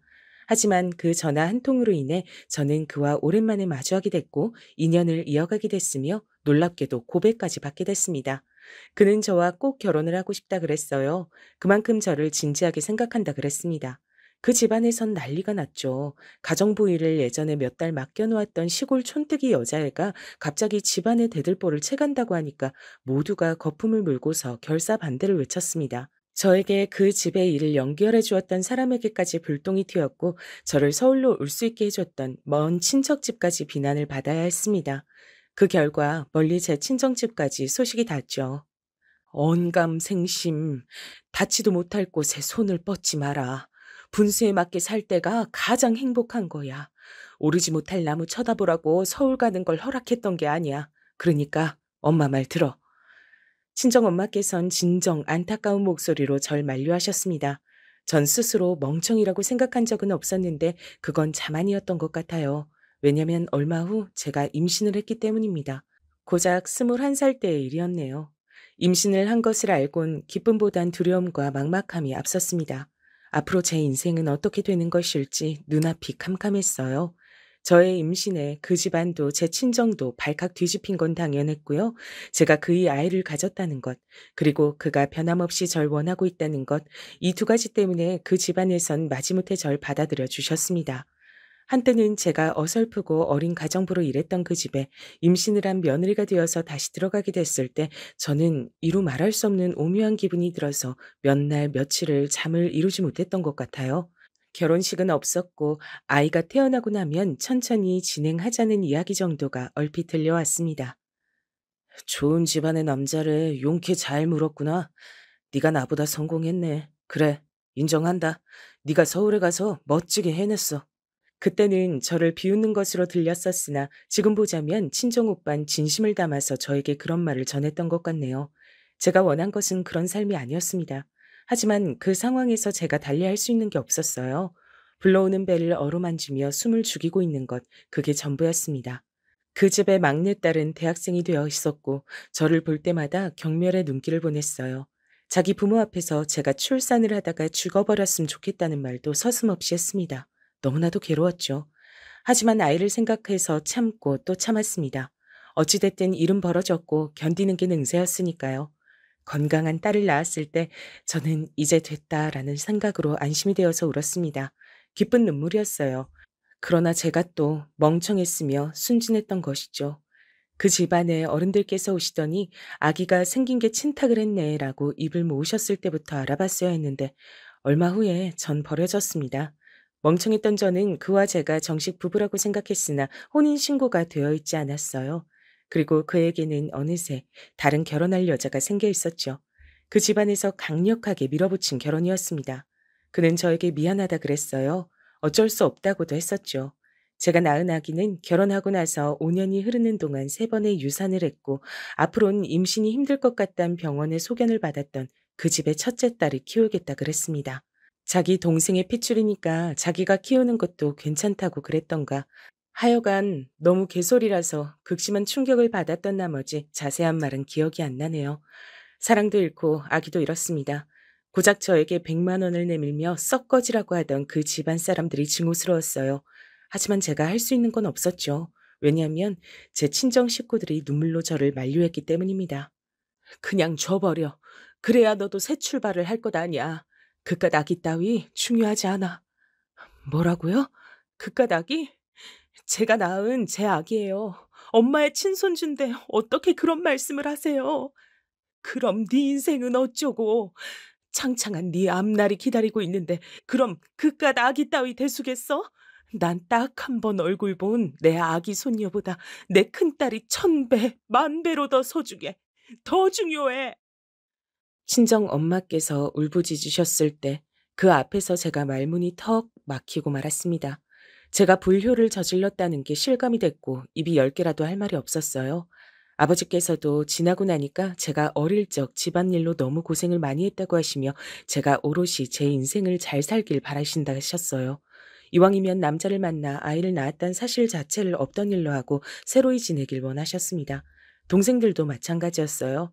제가 왜 모든 짐을 지고 가야 하냐며 과거를 싹 잊고 더 잘 살면 될 일이라고 입을 모았습니다. 모두가 저를 위해서 한 목소리를 내고 있다는 사실을 깨달은 순간 저는 과거를 제 안에서 묻어버리기로 했어요. 그렇게 결심한 날 제 스스로의 뺨을 미친 듯이 때렸었죠. 과거의 저를 책망하는 행위였고 아기에게 미안하다는 뜻이었고 앞으로 정신 차리고 살겠다는 다짐이기도 했습니다. 저는 꿋꿋하게 임신 문제로 잠시 접어두었던 미용 일을 다시 시작했습니다. 큰 돈은 안 벌렸지만 기술을 배울 수 있어서 좋았고 인맥을 만들어가는 것도 재밌었어요. 친정오빤 그럭저럭 무난한 대학을 나왔고 셋째는 중학교까지만 나왔으나 넷째와 막내는 고등학교까지 졸업장을 땄습니다. 각자의 자리에서 열심히 살았죠. 친정 오빠가 갑작스럽게 결혼을 하겠다고 밝혀 모두를 놀라게 했는데 새언니가 4살이나 더 연상이라서 그랬던 것이더라고요. 저 언니 앞에선 꼼짝을 못하잖아. 툴툴거리기 대장인 오빠를 저렇게 얌전하게 만들다니 신기하다. 짝이란 건 정말로 있는 건가 봐. 새언니는 여장부 기질이 있는 사람이었죠. 친정 오빠를 휘어잡았습니다. 어쩌다 보니 결혼을 서두르게 됐는데 고민을 하던 저는 모았던 돈을 두 사람에게 내어주었어요. 살림 차리는데 보태라고 말입니다. 그러자 오빠가 난생 처음으로 제 앞에서 눈물을 보였습니다. 고맙고 미안하다고 하더군요. 낯간지러워서 그냥 됐어 하고 말았네요. 오빠는 작은 회사를 다녔으나 성실하게 근무를 이어갔어요. 그래서 꼬박꼬박 돈을 벌었고 알뜰한 새언니는 돈 관리를 무척이나 잘했습니다. 또한 결혼할 때 제 도움을 크게 받았다며 저에게 두고두고 잘해줬어요. 새언니의 친정이 제 친정집과 썩 멀지 않았는데요. 새언니는 자기 시댁을 무척이나 잘 챙기면서 항상 큰 동생님 대신이다라는 말을 하곤 했습니다. 새언니가 말하는 큰 동생은 저이고요. 이게 생각지도 못한 결과를 냈어요. 외할아버지께선 일찍 돌아가셨고 외할머니 혼자 외삼촌 댁에 남으셔서 지병이 악화된 채 오늘 내일 하고 계셨는데요. 그렇게 착한 손녀가 얼른 자기 짝을 만나는 걸 내가 보고 나서 죽고 싶은데. 하도 제 얘기를 좋게 들으셔서 그런지 제가 좋은 사람과 결혼하는 걸 보고 싶다고 언제부턴가 입버릇처럼 말씀을 하기 시작하신 겁니다. 그러자 외가 친척들이 열심히 나서서 괜찮은 결혼 상대를 저에게 붙여주고자 했습니다. 새언니도 신이 나서 참여를 했다고 하고요. 제가 뒤늦게 이걸 알고 나서 펄쩍 뛰었는데 결과적으로는 친척들이 합세하여 밀어붙인 사람하고 결혼을 하게 됐답니다. 자존심 내세우며 거절을 하기엔 남편이 너무 좋은 사람이었거든요. 인물은 보통이었는데 제 눈엔 처음부터 멋져 보였고 고등학교를 나온 이후로 쭉 열심히 일만 하며 살아온 이력도 마음에 들었습니다. 무엇보다 남편은 제 과거를 다 듣고도 감싸준 사람이었어요. 멍청한 판단을 내렸던 과거의 저를 장난으로라도 책망하지 않았고 그저 보듬어 주었답니다. 남편은 서울 토박이었고 시댁은 저희 부부가 결혼할 당시 서울 근교에 경기도에서 새롭게 터를 잡은 직후였죠. 특별히 잘 살지도 못 살지도 않았던 시댁 집안에선 저를 썩 마음에 들어 하진 않았더랬죠. 남편이 꼭 저와 결혼해야 하겠다고 강력히 나왔기 때문에 어쩔 수 없이 허락을 해줬을 뿐이었어요. 그래서 저는 결혼하고 나서 시댁 식구들한테 많이 구박을 받으며 지냈습니다. 집안 행사에서 가장 고되게 노동을 하며 칭찬 한마디 못 듣는 존재였죠. 그러다 제가 아들을 낳았는데요. 이때부터 제 처지란 것이 달라졌어요. 시부모님께서 손자라면 꿈뻑 넘어가셨거든요. 손자 사랑이 지극하셔서 자연스레 저도 어엿한 며느리로서 인정을 받게 됐답니다. 이게 다 내가 아들을 잘 둔 덕분이구나. 우리 아들 너무나도 고마워. 내가 세상에서 가장 귀하게 키워줄게. 그러니 제가 저희 아들을 얼마나 예뻐했겠나요. 눈에 넣어도 아프지 않는다는 말이 왜 나왔는지 알겠더라고요. 커가는 아들을 보면서 행복했고 저의 평탄한 결혼 생활을 보며 친정 식구들이 무척이나 좋아해 줬습니다. 제가 마음 한구석에 묻은 제 딸의 존재를 애달프게 여겼다는 사실은 저 혼자만의 비밀이었죠. 제 배로 낳은 자식인데 어찌 있겠나요? 잘 살고 있는지 궁금할 때가 많았으나 애써 눌러두었습니다. 이런 애끓는 심정은 남몰래 일기장에 끄적거리곤 그대로 덮어뒀어요. 저희 부부에게 둘째는 없었어요. 이상하리만치 아이가 생기지 않았죠. 그래서 외동아들을 키우는 것이 저희 부부의 운명이라고 받아들였습니다. 외동이기에 더욱 귀하게 키웠던 듯 싶네요. 저희 아들이 한창 초등학교를 다니고 있을 무렵 애석하게도 시댁에 일이 좀 생겼고 경제적으로 많이 힘들어졌어요. 그래도 아들에겐 티를 안 내려고 저희 부부가 억지로 웃음 지으며 버텼던 것 같네요. 나이가 들수록 오남매란 사실이 감사해졌어요. 피를 나눈 제 형제들이 있으니 늘 외롭지 않게 살았습니다. 하지만 제 인생이 동반자라고 할 수 있는 남편이 병을 얻어 쓰러졌을 땐 그런 것도 다 소용없게 느껴지더군요. 제 남편이 죽는다는데 형제들이 다 무슨 소용인가 싶었어요. 여보, 이제야 자식 다 키워놓고 우리 이제 숨을 돌리고 편안히 잘 살아보자고 하는데 대체 이게 무슨 일이에요? 이러면 안 되죠. 이럴 순 없는 거예요. 아픈 사람 앞에서 제가 그런 추태를 보였습니다. 남편을 위로하고 힘을 줬어야 했는데 제 두려움과 슬픔부터 보였나 봐요. 제가 그 지경으로 부족한 사람이었네요. 저란 사람 자체를 감싸주고 받아주었던 남편은 제 인생의 은행 같은 존재였는데 제 곁을 영영 떠난다는 사실이 미치도록 괴로웠습니다. 처음 만났던 그때처럼 남편은 인자한 미소로 절 보듬어 줬죠. 그리고 세상을 떠나기 전에 이루고 싶은 바람을 밝혔습니다. 내 자식이 장가 가는 것까지 보고 떠나고 싶은데 그건 너무 어려운 바람일까? 당신 생각은 어때? 그래요.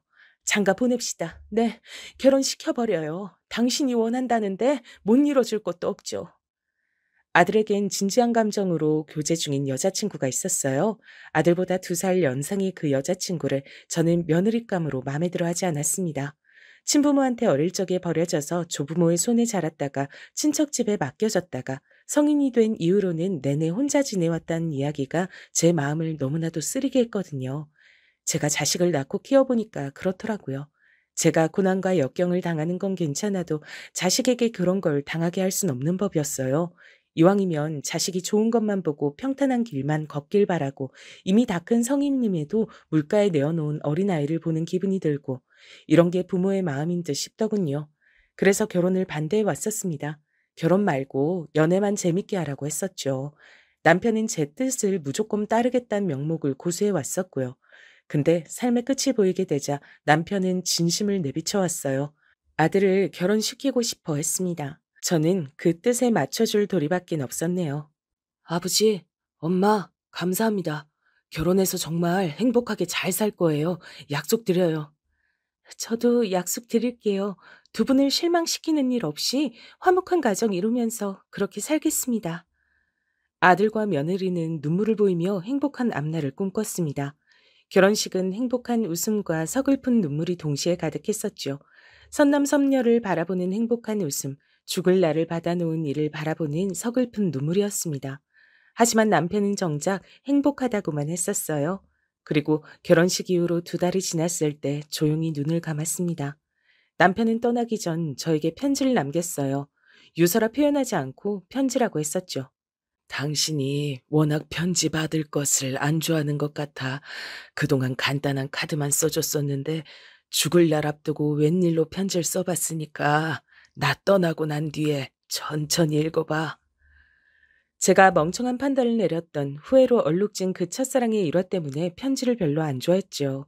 그와의 추억이 너무나도 깊게 묻어있는 게 편지란 것이었으니까요. 남편은 그걸 다 알고 있었기에 절 맞춰주며 살았던 것입니다. 마지막까지 절 향한 배려가 느껴지는 남편의 모습에 저는 목 놓아 울었습니다.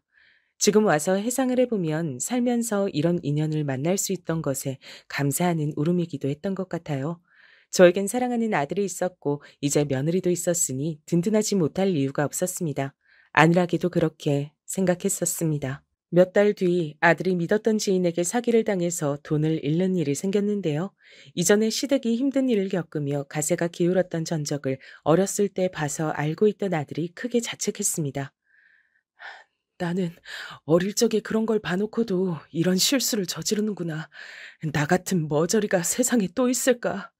머리를 감싸주며 자책하는 아들에게 전 괜찮다고 다시 일어나면 된다고 용기를 북돋아줬어요. 그러나 저보단 며느리가 아들에게 훨씬 더 힘이 되고 의지가 돼주더군요. 결혼한 지 얼마 안 돼서 이런 힘든 일을 겪게 됐는데도 며느리는 꿋꿋했으며 제 아들을 원망하지 않았습니다. 그런 며느리의 태도에 아들도 절망의 구렁텅이에서 조금씩 빠져나왔고요.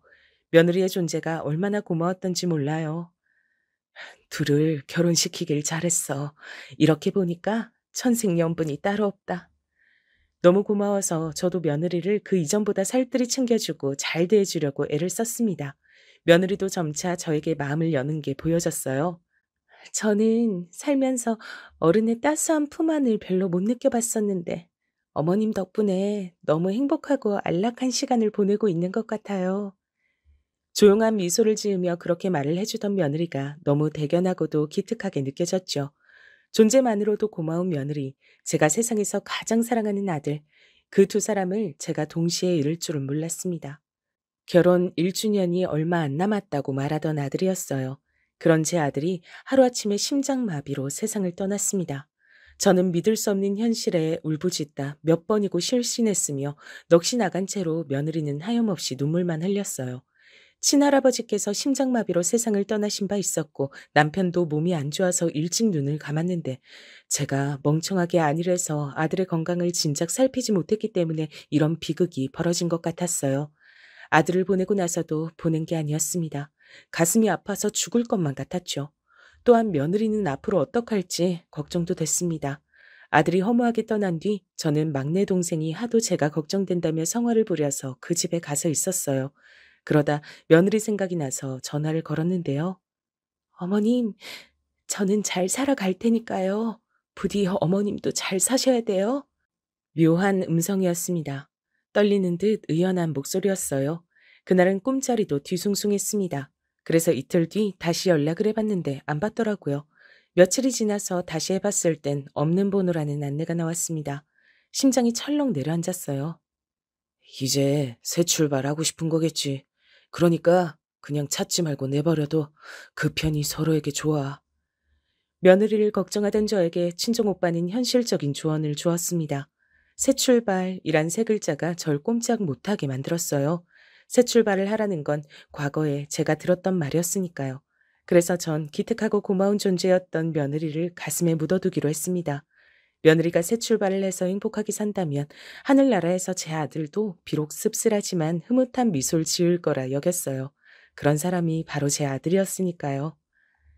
인생을 살아간다는 게 무엇 하나 쉽지가 않구나. 저를 걱정하고 위하는 친정 식구들을 위해서라도 삶을 포기할 순 없었고 저는 꿈을 꾸던 시골 소녀의 시절을 상기하며 매일을 열심히 살아보기로 다짐했어요. 미용 일을 했던 것을 경력 삼아서 작게 수업도 진행했고 꼬박꼬박 일기를 쓰던 습관을 발판 삼아서 수필 작품을 쓰기도 했습니다. 전부 다 크게 돈은 안 되어도 제 마음의 양식을 채우는 일들이었죠. 친정 식구들은 재혼이란 두 글자를 입에 올리려다가도 제 얼굴을 보면 입을 다물었습니다. 제 평생의 남편은 단 한 명뿐이었으니까요. 더 이상은 없었습니다. 남편을 그리면 자동으로 아들이 떠올랐죠. 그리움을 양분 삼아서 살아가던 전 남편이 떠난 10주기에 정말 문득 그 편지라는 것이 궁금해졌어요. 그날까지 뜯어보지 않은 바였거든요. 내가 떠나면 당신이 꼭 했으면 하는 일이 있어. 그건 바로 당신의 딸을 찾는 거야. 그리운 필체에 웃음을 짓던 제가 그 대목을 읽고서 깜짝 놀랐습니다. 애써 마음속에서 누르고 또 눌러왔던 존재, 저의 딸. 남편이 설마 제가 딸을 찾길 원했을 줄은 몰랐어요. 그 편지를 품에 안고서 한참을 고민하다가 결심을 굳혔습니다. 그리고 친정 식구들에게 도움을 청했어요. 새언니가 가장 발벗고 나서서 딸 찾는 일을 도와줬죠. 제 딸은 중학교까지만 한국에서 다닌 뒤에 미국으로 건너가서 살고 있었어요. 놀랍게도 그 이유는 일가족이 교통사고로 사망하는 큰 비극을 겪었기 때문이었습니다. 제 첫사랑이었던 그도, 그와 결혼한 여자도, 제 딸을 키운 그의 누나도 전부 다 사망한 뒤였습니다. 엄마가 돌아가시고 나서 아빠가 진실을 밝혀줬어요. 제가 엄마 딸도 아빠 딸도 아니라고요. 저는 외삼촌은 딸이고 진짜 친엄만 따로 있다고 하셨어요. 그 말을 들었을 때 어째서 부모님 사이가 계속 좋지 못했는지, 제가 외삼촌을 왜 그렇게 크게 닮았는지 한 번에 이해가 가더라고요. 아빠는 이제 새 출발하고 싶다 그러셨고, 전 이모 할머니께서 살고 계시는 미국으로 떠났어요. 제 딸이 울면서 말을 했을 때 저는 전화기 앞에서 무릎을 꿇고 소리 없이 오열하고 있었습니다. 제 딸은 그 이후로 절 궁금해하면서 제가 도대체 언제 자기를 찾으러 올지, 연락이 언제나 올지 그것을 궁금해하면서 살았다고 했습니다. 미국에서 사는 동안 철저히 이방인이 된 기분이라 늘 외로웠다 그랬어요. 내가 너무 염치가 없지만 그래도 널 보고 싶다고, 만나고 싶다고 그렇게 말을 해도 될까? 당연하죠. 제가 얼마나 그 말을 기다렸는데요. 너무 오래 빙빙 돌아서 만나게 된 모년 서로를 보자마자 얼싸안고 울었습니다. 제가 깜짝 놀랐던 게 딸의 체형이 저하고 판박이었기 때문이에요. 누가 봐도 제 딸이더군요. 한국에 들어온 딸은 이제 외롭게 살고 싶지 않다며 저와 있고 싶다 그랬습니다. 친정 식구들도 전부 눈물로 딸을 환영해 줬어요. 딸은 경제적으로는 부족함 없이 살아왔으나 언제나 정에 목말랐다고 했어요. 가족의 정을 느끼게 된 딸은 만면에 미소를 짓게 되었고 미국에서 연을 맺었던 상대가 한국에 들어오자마자 결혼 약속을 했습니다. 제 사위인데요. 영어로 표현하자면 정말 나이스한 사람입니다. 제 아들이 살아있었다면 둘이 살갑게 잘 지냈을 것 같아서 왠지 모르게 서글프기도 했죠. 딸 덕분에 제가 백화점이며 고급 매장 나들이를 해봤었는데 능력 좋은 사위까지 생겨 저도 얼추 명품에 뭐뭐가 있는지 외울 정도는 됐죠. 사람 일이란 한치 앞을 알 수 없는 것이구나 싶었어요. 그리고 정말 이런 생각이 들게 하는 일이 어느 날 저에게 벌어졌답니다. 어떤 명품 브랜드가 강남에 자기들 물건을 선보이는 매장을 단기 형식으로 열었는데요. 주로 젊은이들이 행차하는 곳이었으나 제가 볼 일이 있어서 그 주변에 갔다가 호기심으로 한번 입장을 해봤어요.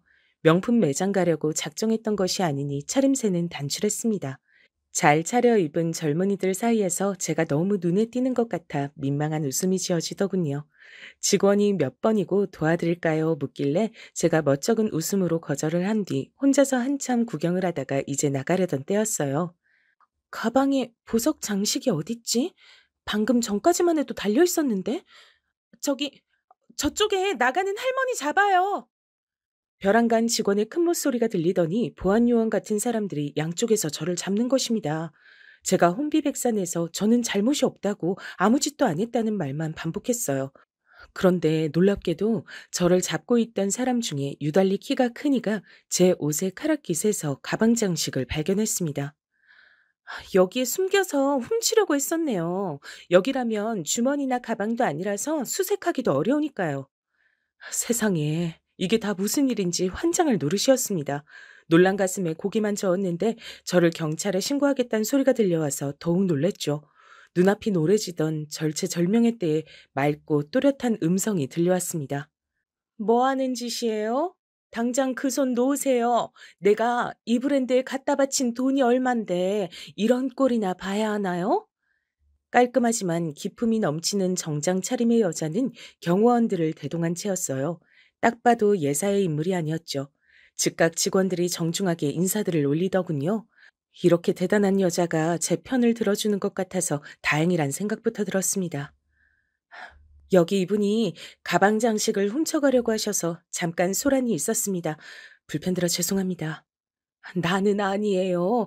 대관절, 그게 왜 내 옷깃에 붙어 있었던 건지 모르겠으나 내가 그런 거 아니에요. 내가 왜 그런 걸 훔치겠어요. 직원의 말에 저는 정신을 차리고 열심히 반박을 했습니다. 그러자 대단한 인물일 게 뻔한 여자가 제 쪽을 보며 싱긋 웃더군요. 아니라고 하시잖아요. 근데 왜 M1 사람을 도둑으로 확정하셨어요? CCTV 당장 확인 가능하시죠? 현장에서 너무 명백한 증거가 나와서 어쩔 수 없었습니다. 그게 어쩌다가 옷깃으로 간 건지 그것까진 모르시잖아요? 근데 무슨 명백한 증거요? 이분이 누구신 줄 알고 그러시나 모르겠는데 저희 어머님께 그렇게 함부로 구시면 곤란하죠. 어, 어머님이요? 죄송합니다. 실례가 많았습니다. 저를 보며 싱긋 웃었을 때 그제야 알아봤습니다. 바로 제 며느리였던 거예요. 근 20년 만에 보는 얼굴이었는데 10년 정도밖에 안 지난 것처럼 어여쁘고 고왔어요. 이 놀라운 재해 속에서 저는 눈시울이 뜨거워지고 말았습니다. 제가 남편만큼이나 그리고 아들만큼이나 며느리를 그동안 그리워했음을 그제야 스스로 깨달은 순간이었어요. 저는 이렇듯 나이가 들어도 멍청해서 늘 깨달음이 늦곤 했습니다. 너였구나. 너였어. 그간 잘 지냈니? 어떻게 살았니? 연락도 안 되고 그렇다고 내가 찾아 나설 수도 없고 얼마나 네가 궁금하고 걱정이 됐는데. 어머님, 오랜만에 뵙습니다. 멀리서 딱 어머님을 전 알아봤어요. 이러려고 제가 오늘따라 여길 와봤나 봐요. 어머님, 그간 잘 지내셨죠? 며느리의 목소리가 조금 떨리고 있었습니다. 무슨 말이 필요하겠나요? 저는 며느리의 손을 꼭 마주잡은 채 눈물을 흘렸습니다. 인생을 살면 살수록 지나간 모든 인연이 애틋하게 느껴졌으니 제가 며느리를 다시 본 게 얼마나 반가웠던지 모릅니다. 그 매장에서 CCTV를 확인할 필요도 없었어요. 어떤 젊은 아가씨가 어수선한 분위기의 매장으로 들어서면서 두리번거리더니 직원한테 가서 실토를 한 겁니다. 자기가 구경을 하다가 가방에 달린 장식을 분리시키고 말았는데 배상할 게 겁이 나서 도망갔다 양심에 찔려서 돌아왔다고 하더군요. 아, 그러고 보니까 제가 무릎이 아파서 잠깐 마련된 소파에 앉아 있을 때 그 아가씨가 제 주변에서 가방을 든 채 구경하고 있었던 게 기억났죠. 분리된 장식이 저한테로 잘못 떨어졌던 거예요. 직원들은 일동 저에게 정중한 사과를 올렸으며 눈물바람이 된 젊은 아가씨 대신에 며느리는 자기가 배상을 하겠다고 했습니다. 그 멋진 모습에 저도 모르게 씩 미소가 지어졌어요. 며느리와 회포를 풀 자리가 벌써 기대됐죠. 자리를 옮겨서 한참이나 대화를 나눴어요. 딸을 찾은 제 얘기를 들은 며느리가 연달아 놀랐는데 저야말로 며느리의 이야기에 제대로 놀란 사람이었습니다. 생사도 모르던 친부한테서 연락이 온 것도 모자라서 재산을 물려받았는데 그게 막대한 재산이었다니. 세상에 그런 일도 다 일어나는구나. 네 복이다 복이야. 며느리의 친모는 알고 보니 돌아가신 지 오래였고 친부는 외국에서 재혼을 하여 성공한 사업가의 삶을 살았으나 가족들과 사이가 안 좋았던 모양입니다. 큰 병에 걸리자마자 친딸을 찾아 몰래 재산을 다 물려주겠노라 작당을 한 걸 보면 짐작이 갔죠. 몰래 재산을 정리하여 며느리에게 물려주고서 세상을 떠나셨다고 하더군요. 며느리는 그 재산이 없었더라도 문제 없었을 만큼 감각적인 인테리어 사업으로 성공 가도를 달리고 있었고요. 그러던 차에 날개까지 단 것이죠. 이제는 대단한 사업체의 대표님이었습니다. 절 만나고 싶었으나 과거에 너무 깊은 시리에 빠져서 잠적을 했던 것이 떠올라 저에게 미안한 마음이 커서 차마 그러지 못하고 망설여 왔다던 며느리는 저는 품에 안고 토닥여 주었습니다. 나에 비하자면 넌 현명하고 또 현명한 인물이니까 그렇게 자책하고 후회할 필요 없다. 그러자 며느리는 카리스마 넘치고 당당하던 모습으로 제 눈앞에 등장할 때는 언제고 어린아이처럼 제 품에서 엉엉 울었습니다. 자연스레 아들이 생각나 버렸고 저도 며느리를 따라서 그 자리에서 속 시원히 울어봤네요. 아주 후련했어요. 정말이지 후련한 재회였습니다. 그날 이후로 며느리와 자주 연락하면서 지냈고 제 딸하고도 금세 친해졌어요. 이렇게 저마다 방식은 달랐으나 결국은 진정으로 한 가족이 됐답니다.